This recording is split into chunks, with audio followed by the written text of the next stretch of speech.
All right, guys, here we are. Yes, this is going to be a discussion about Major League Fishing strategy. And I'm going to, if you're joining in, I'm also going to talk a little bit about the 102 pound, 5 ounce day of smallmouth on Sturgeon Bay. So I definitely got the century belt that everybody treasures. Yes, is it different than a 5 bass limit century belt? Absolutely. But if you've fished anything similar to the Major League Fishing style, it's hard to catch 102 pounds of smallmouth in one day. But can it be done, especially during the spring? We know it can. But I just finished up my first season of Major League Fishing, and people ask me, Dudley, how do you like it? What are your thoughts on it? Well, I figure the best way to put this out there is to put it on my channel, and let you hear my thoughts about my very first year on Major League Fishing. There is a lot of strategy that goes into into fishing, Major League Fishing. So I'm going to walk you through the thought process of what I think happens during the day, the pressures that you hear about. I'm going to talk about that. Just a lot of stuff. So I see a lot of people are joining in now. Of course, we got Hampton. You're always there. Luke Garcia, Daniel, Sean, Jason. Man, got some regular upstate angler. You guys have been big supporters of the channel for a long time. So let's talk about this. And I want to encourage you guys to ask the questions that you think, especially if I don't cover them. You know, I'm going to be talking a lot. What's up, Kelty? So I'm going to be talking a lot about strategy with Major League Fishing. So if I don't cover something, hit me up. I'm not always staring at the chat, but I will try to get to those questions. What's up, Will? Will's a huge supporter of the channel. Bass and Luke Garcia. You are Kevin Fitzgerald. I recognize all you guys' names because I do read my comments, and if I'm hitting the like button with you or respond to you, guys, I've read your comments. So, what are my thoughts on Major League Fishing for my first year? What are some things that you always hear about? You hear a lot of guys talk about, oh my gosh, the score tracker, and they're, saying, he's got this much weight, and some people like it and some people don't. I mean, some people love listening to the score tracker. Some people are like, tell me as little as possible. I don't want to hear it. I don't want to hear the talk. And I think it's interesting. So on my thoughts on the score tracker for Major League Fishing and building a strategy around it, I want to hear updates all day long. I probably irritate my official more. I think there's probably a certain amount of time that they have to give you updates, but I think I ask my official more about updates, wanting to get updates, than he probably wants to do. And I don't know why I got the hiccups, but so let me tell you why I love updates. Okay, updates are going to tell you a couple things. You build strategy around that score tracker because the more updates you get. So one of the questions I like to ask is, hey, how many fish have been caught in this hour? So what I'm doing is I'm gauging my practice with tournament day fish catches. So let's just say in practice, I think I could get 3 bites an hour or 4 bites. Whatever. Let's just say 5 bites an hour, right? And if I start off and in the first hour, they're running the score tracker up, well, of course, I'm going to understand real quickly, what I thought I was doing in practice was good is not good. So it helps you adjust to make a move and maybe try something different. And it could be anything from, hey, I want to throw a bladed bait, to I need to slow down and put a wacky worm. Or if I'm catching them, I want to know if I'm keeping pace, because in the back of my mind, I am thinking, I know the goal that I want to make.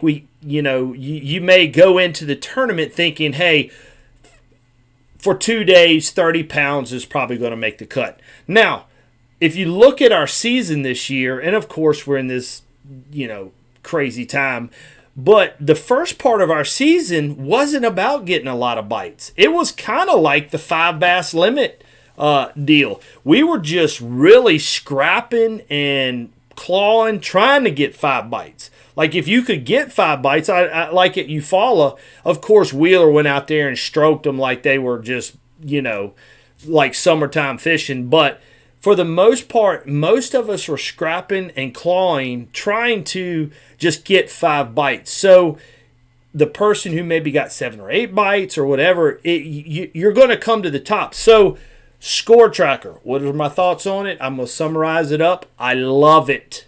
I love it. I don't. It doesn't bother me that, Jordan Lee is catching this many pounds, or like we just got done watching Justin Lucas catch 100. It's like encouraging to me. And again, if you guys are just joining on, I'm going to go highlight. I'm going to, at the end of this discussion, I'm going to highlight my 102 pounds, and I'm just going to let you know right now. Today we went to edit that video, and I bought a brand new SD card from Walmart, put it in there. I thought I got all my footage. I lost one of my GoPros, of my 2 GoPros, lost it, went in the lake. So I lost day 1, and I'm sad to say, I'm letting you know now that I have lost day 3 footage. I don't know what happened. We even called my buddy Peyote, who does a lot of the FLW show, or does all of the shows, and he tried to coach me through it. I lost all the footage, so yes, not there. Looking at some of the questions before I jump into it again, seeing if there's any questions. G-Man Outdoors, good job on 100 pounds. Thank you. Great comeback. Daniel Rodriguez, comeback to Kissimmee. Yep. Luke Garcia. Do you like the 2-pound limits? We'll definitely talk about that. So the 2-pound limit, let's go on that. That was a good question, Luke. So let's talk about the 2-pound limit.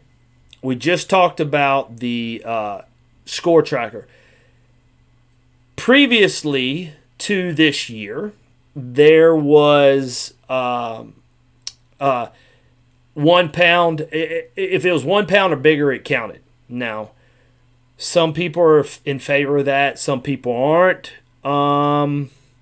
Wow, Sean, I appreciate that. It's awesome watching you on the live stream. You killed it. When do you go for the wacky worm and bail on the strategy? And when you hear the tracker dinging, do you stay on path or just go fish? Sean, I am definitely going to answer that question. Let me answer the two pound question right now. So the 2-pound limit, what are my thoughts on it? Guys, a 2-pound bass is a big fish. Now, granted, if you're listening and you're in Florida, even in Florida, you watched us struggle to catch a 2-pound fish. There's a lot of days when you come around and you're practicing and you're like, how'd you do today? You're like, yeah, I caught just a bunch of 2-pounders. Oh, ho, ho, ho, ho, ho. I am quickly realizing that when you just brush off, I just caught a bunch of little ones, a bunch of like 2-pounders. Whoa. After watching that scale get put up and how many 2-pounders you actually catch in a day, it will shock you on how many 2-pounders you actually catch in a day. So my thoughts on 2-pound limit, I kind of hope that there's some discussion about going to whatever a lake limit size is. So say if we go to a lake that has a 14-inch limit, typically a 14-incher is going to be 1 pound, 8 ounces, depending on whether it's springtime or summer, but about 1 pound 8 to 1 pound 12. I would be more apt to say if we go to a lake that's got a 12-inch limit, Well, let's do a 1 pound minimum.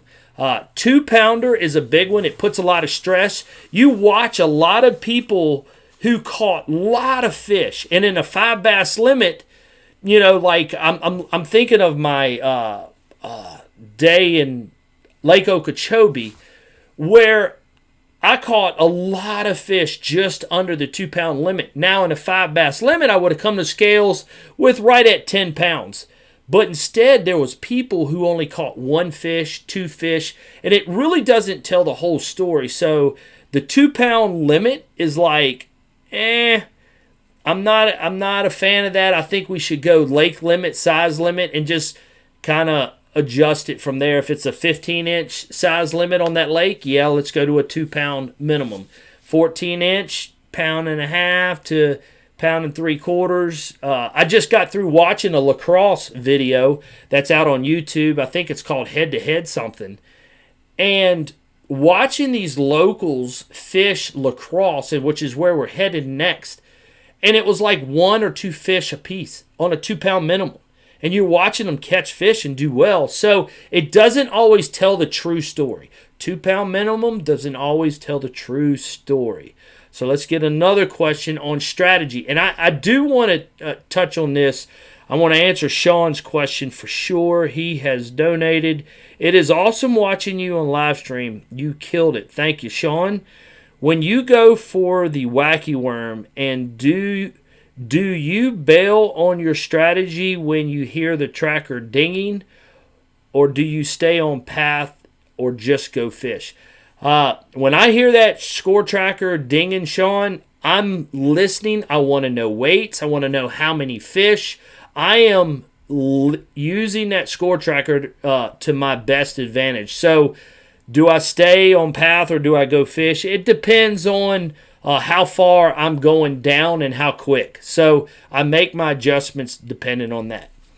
So here we go. So another strategy that you guys probably aren't picking up on, or you might pick up on.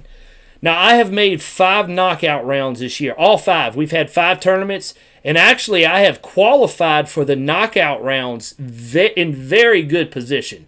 But unfortunately, or fortunately, depending on which side of the seesaw you're on, your weight's clear. Now, when you're watching live, and I'm just telling you my strategy of what I do, there had been times where I got off to a great start, right? I got off to a good start. I'm catching a lot of fish.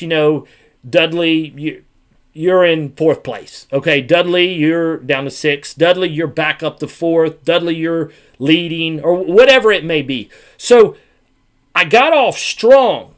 But here's the thing, guys. That middle of the pack, that 4th place to 15th place, dude, that's throttle back time. Okay, that's where you take your throttle and just you're going to pull your throttle back. Especially if you see like the best position and the best strategy that you can get yourself into in a Major League Fishing event, especially during the qualifying rounds, is if you're in that middle of the pack, you're good. Now, when I say you're good, as long as you just kind of keep pace, right? You don't have to. The top 3 or 4, typically in the beginning of the day, there'll be a battle between 1 through 4. And then you'll watch 2 just jump out, and then these 2 are just going to throttle it. Like, I want number 1, number 1. Now, why is qualifying in number 1 position so important? Because you qualify straight to the championship round. You don't have to go to the knockout round. So, when you do that, and you're up in the top 2, that's why it's so fun to watch live in those top 2. And then the bottom 2. When I say bottom 2, the 20 cut line. So what is my strategy if I'm floating around in the middle, or anybody? We're kind of at half throttle. We're not going wide open. We're not trying to catch every fish. We might back and go practice for 30 minutes. And I know it sounds weird, but we might practice for 30 minutes during the round because we're okay. We're in 10th place. Dang, Kevin, number one fan. You are a number one fan. Thank you, Kevin, for that. If you got a question, Kevin, fire it away. I will definitely answer. So if you're in that middle of the pack, like middle of the road, you're probably not going to see much of a charge or a decline because you're just doing very well. So my strategy if you see any angler kind of coming that fourth to whatever place, that's us kind of being conservative. We're just throttling back. We're not going full steam. And it's a fun battle because you're always watching. Eventually, one or two is going to come out there and battle out for who can catch the most. Especially there at Sturgeon. I think it was in my group, it was Justin Lucas and what's that? What's that boy's name? Scott Suggs. Scott Suggs, I mean, dude, they were racking it up. So part of the strategy is that. Let's look at some questions. Do you think MLF has taken the power fishing and deep fishing with big crankbaits, etc., out of this tournament format? Absolutely not. Scott is a big supporter of the channel. Absolutely not, Scott, because where we've been going is, deep crankbaits play. It's just we've been going to shallow water fisheries, so they haven't played a big role this year. So, if we were to go to a lake where we could deep crank them up, I mean, just look at Wheeler. He used a spinnerbait and a deep crankbait. He just won, that super tournament, deep crank, and just out deep. So, no, I don't think so. Sean asks, how do you decide when to lay off a spot or just catch? Okay, Sean, I'm definitely going to answer that. Sean says, how do you decide when to lay off a spot or just to catch the snot out of them? Again, Sean, you're playing that strategy of you're watching that score tracker. The score tracker is so valuable to me. Like, I want to know. It doesn't freak me out. Like, you got Squirrel, Jeff Crete, who, who probably tends to freak out if you hears the score tracker. Or, there's a lot of guys that are like, I don't want to hear it. I don't want to do nothing about it. Well, I can tell you right now, I'm not watching score tracker to, find out where to fish. I'm just wanting to know the mood of the fish, what they're in, and then I could decide whether to stay or to go or to do whatever. Will Perryman says, what a great shot to Marshall. That's right, he did. I forgot about that. Yes, he was an awesome Marshall. And Matt Jones is in the house. All right, so here's another. Oh, Matt Jones. Do you think MLF will ever get to the Coosa River lakes? I think those spots would be a fun time. Absolutely, Matt. Like, no doubt, Matt.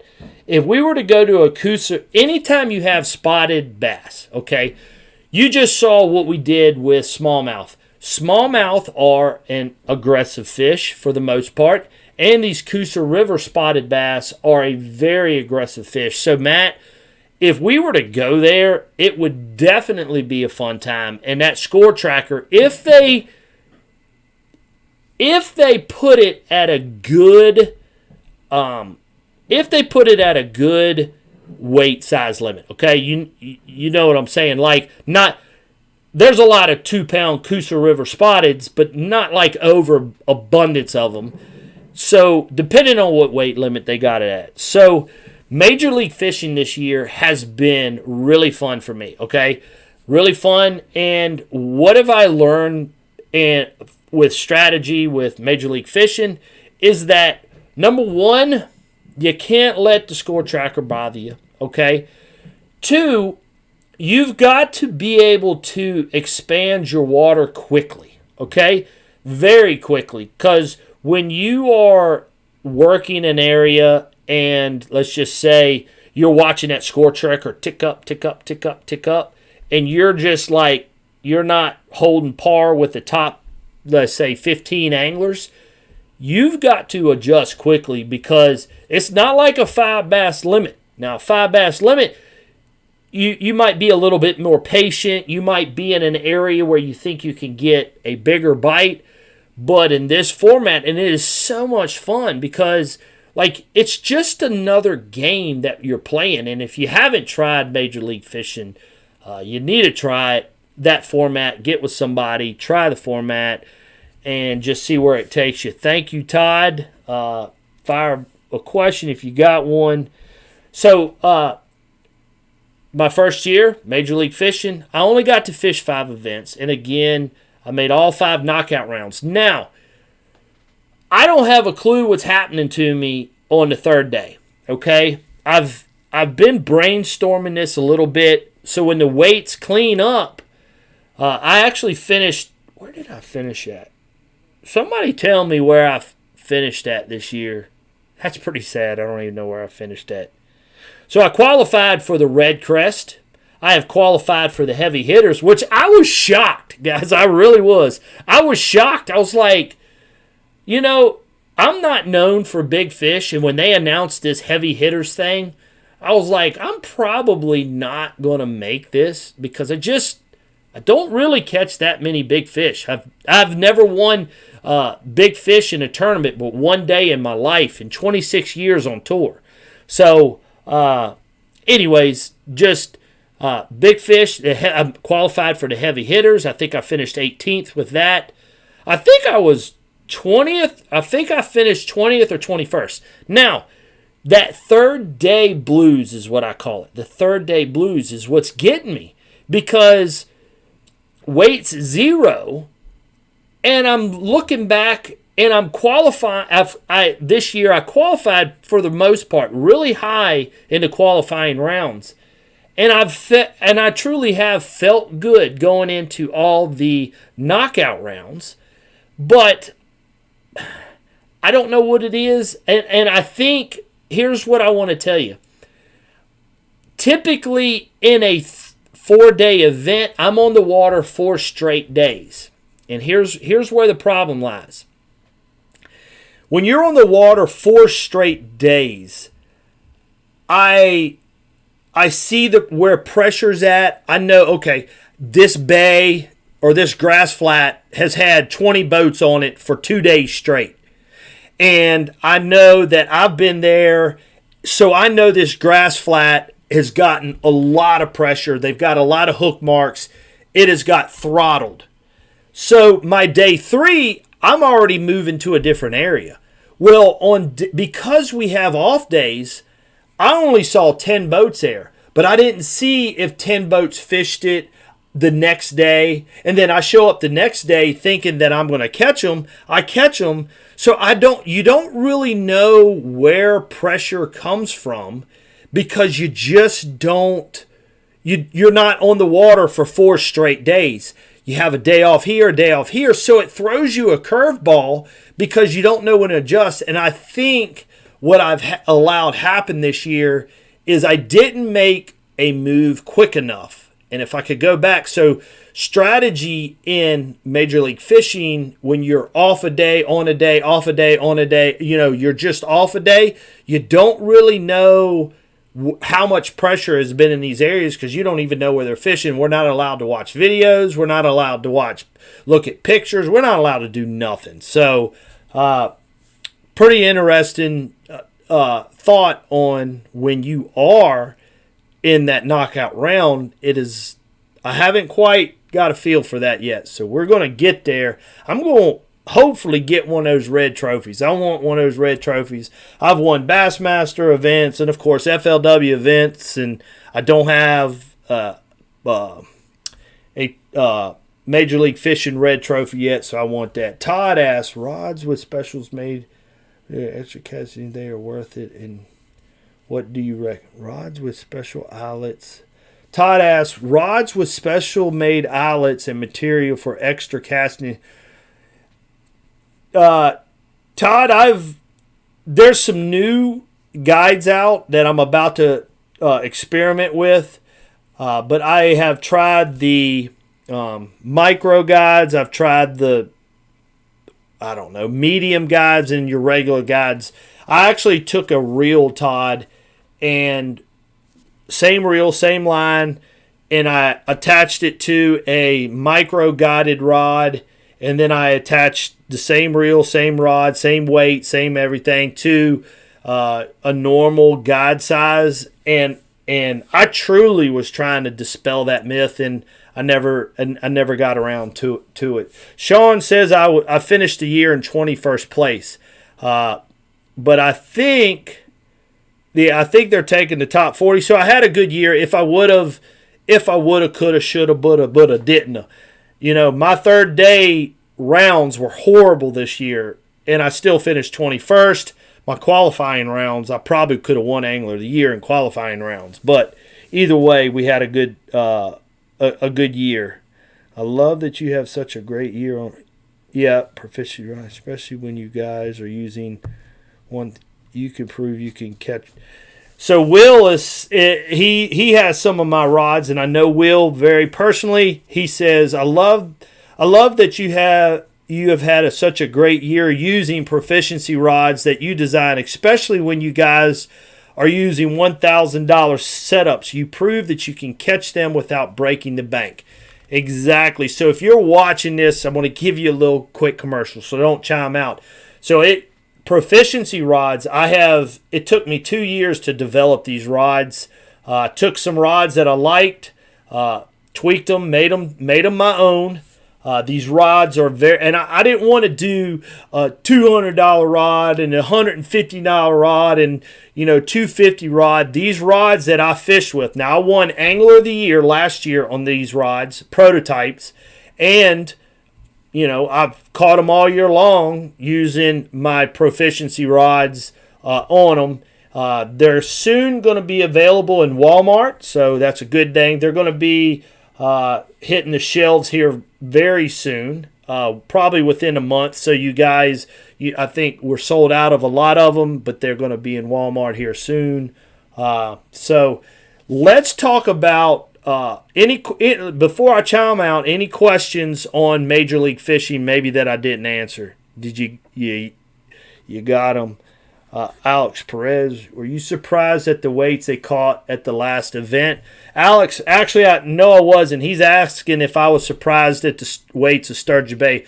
Guys, smallmouth are just so aggressive. It's unbelievable. Anytime we go up north, that's where some of the best fishing is going to happen is up north. So no, Alex, I was not surprised. Jeffrey says, was there a vote for the championship round moving to biggest five with weigh-in?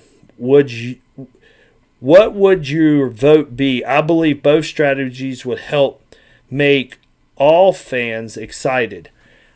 Jeffrey, that's a fair comment, Jeffrey. I mean, it is like I could go with that. I like the MLF format. Every fish counts. Scoreable bass counts or whatever. I would vote for that. I like 5 biggest bass. I do like that too. I've won a lot of money doing it. But I kind of, right now, I think it would be cool to have both in there. Let's see. Sean says, made the red. Jason did. Hey, awesome. What is the price range on your rods? I think I missed you saying. Don is asking what are the prices on my rods. They're going to be anywhere from $75 to upwards of $85. So really they're going to be, hopefully you got, I know you will. I've caught them all year long on them. So they're going to be priced under $100. I'll just tell you that way, under $100. Scott McFall says, get a new video with a challenge with your quarter boy. I miss seeing. Yeah, quarter boy is actually on vacation right now. So if you haven't seen any videos with him, he's actually on vacation. So here we go. Let's talk about the 102 pounds. If you're watching this, just this previous week, I caught 102 pounds and 5 ounces. Now, I'm going to tell you the whole story. So don't chime out because it's going to take a little bit. It's always good to hear the full story of what you're doing. So the full story is this. Day one, and I'm going to explain it to you. We only get a day and 3/4 of practice. So we don't really get much practice time. So when you got Lake Michigan and you got Lake, the Bayside and the Lakeside, guys, that's like 180 square miles of shoreline to break down in a day and a half. Now, that's extremely hard to do in a day and a half. So when you find in Major League Fishing, because practice is so minimal, when you do get something going, you need to run with it. Like you're not trying deep and shallow. If you got on some shallow water fish, then the next day, next time, most of my time is fishing shallow. So it was me, Brian Thrift, Jacob Prosnick, Jacob Wheeler, Greg Hackney, me. That's the anglers that found this group of smallmouth that I thought was there. So what happened was Lake Michigan had a south wind. It raised the Lake Michigan shoreline up a foot. All these smallmouth just went swimming into this shallow bay. And I mean, that bay was crawling with them. Like crawling with them. And you could look down, it'd be a wolf pack here, single here. I mean, it was unbelievable. And guess, like the names I mentioned, me, Wheeler, Thrift, Hackney, we all struggled the first day. Wheeler ended up catching some towards the end, but all of us bombed. What happened was it turned and did the opposite wind, and that bay fell, and all them smallmouth gone. Smallmouth are like gypsies, guys. They just come and go, and they just go everywhere. Like, just drives me crazy. You've heard us talk about it. Jeff Holland, huge supporter of the channel. How many times do you think you have caught 100 pounds in one tournament day? Probably that'd be a big goose bag, Jeff. I've caught, no, actually, I know at what's that lake? Sand Rayburn. And actually, I did the first video I've ever done on the YouTube channel. I know I caught 100 pounds. It's hard to catch it, guys. It's hard to, you may think you're catching 100 pounds in a day, or you may think you're catching 50 fish in a day, guys, but I'm just going to challenge you to get yourself a clicker, get yourself a weigh thing, and actually weigh them. So, let's get back to my story. So, I go, and all these fish are gone. Like, just gone. And then I try to make an adjustment. I actually got on the road, drove an hour and a half on the road to try to go to a different area, blah, blah, blah, blah, blah, blah. It didn't happen. Yada, yada, yada, yada, yada, yada. Day two, naturally, I need to make a move, okay? Day two, I go on the Bayside, which is Sturgeon Bayside, okay? So I go on the Bayside. When I go over there, dude, it is unbelievable how many smallmouth are on the Bayside, much less on the Lakeside. So I go on the Bayside. I had a little area that I caught 4 bites in. 4. And I thought I got 4 bites in a relatively quick time, okay? So I go over there, and actually Dustin Connell was in that area himself. We both start out there, and we're watching each other. Listen to the score track. We're moving around. And neither one of us catch anything. He gives me the salute sign. He's like, "See you, dude. I'm out of here." So I started looking at my map, and I'm like, these fish got to go somewhere. And this is where I'm talking about Major League strategy. I started practicing during the tournament time. Okay, the wind was howling. So if you haven't seen that video, go back and watch the video I just posted of 102 pounds in one day. So I look at the map, and I look at the direction of the wind, and I'm sitting there saying, if I was a bass, I would probably swim in this direction from living in this area to this area. So I started headed in to where the wind was blowing in at, and guys, I like lit them up, man. It was and guys, I probably could have caught 150 pounds. And basically, I was throwing, well, when you first find schools of fish, you can catch them on about anything you want. So before we go on, guys, here it is. You guys who watch my live know what I'm talking about. So we got some old trading cards. One when I fished for Castrol, one with Polaris, and one with Walmart when I used to fish with Walmart. So these are some 3 old cards. I got them signed. If you want one, type in there, I want one, and I am going to randomly select somebody, and you got to hit me up on Instagram to get this. So 102 pounds, I used the Berkeley flatworm. I actually used a tube. Some of the catches come on a tube. When I find big schools like that, I don't really like to throw something like a reaction bait when I can throw a single hook. I think single hooks catch a lot more, but single hooks are just the way I like to fish and what I like to do. You can land a lot more fish on a single hooked bait than you can slapping out a jerk bait or maybe nipping a crankbait or whatever it is. So, guys, I see you chiming in. I'm going to close my eyes. Guys, you've seen me do this before. I'm going to actually close my eyes and see who this is. So here we go. Ready? Closing my eyes, and I'm clicking. Mr. Ripper. Mr. Ripper. Make sure you hit me up on Instagram, Mr. Ripper, and get me an address, and I will mail these out to you for sure. Mr. Ripper, hit me up on Instagram, and I'll make sure I get them out to you. So when it comes to smallmouth fishing, guys, it's not like they are a very aggressive fish. That's why you saw the numbers rack up. That's why you're looking at the Bassmasters. They're actually at the St. Lawrence, and I think Paul Mueller's leading it with like 27 pounds. Like crazy, 27 pounds. And he is, you know, I'm sure he's sitting on high cotton catching 27 pounds. But either way, guys, I'm sure there's a lot more, that we could talk about.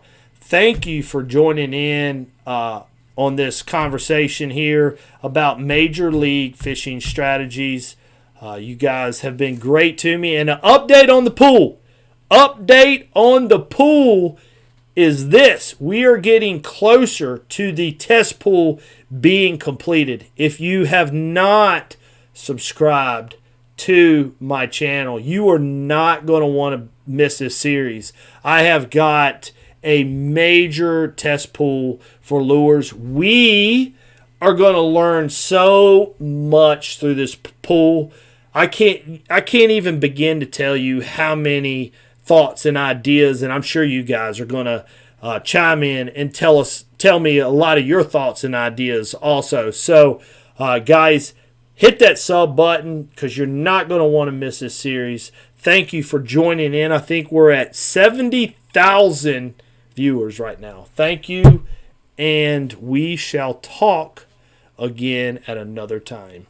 There you go.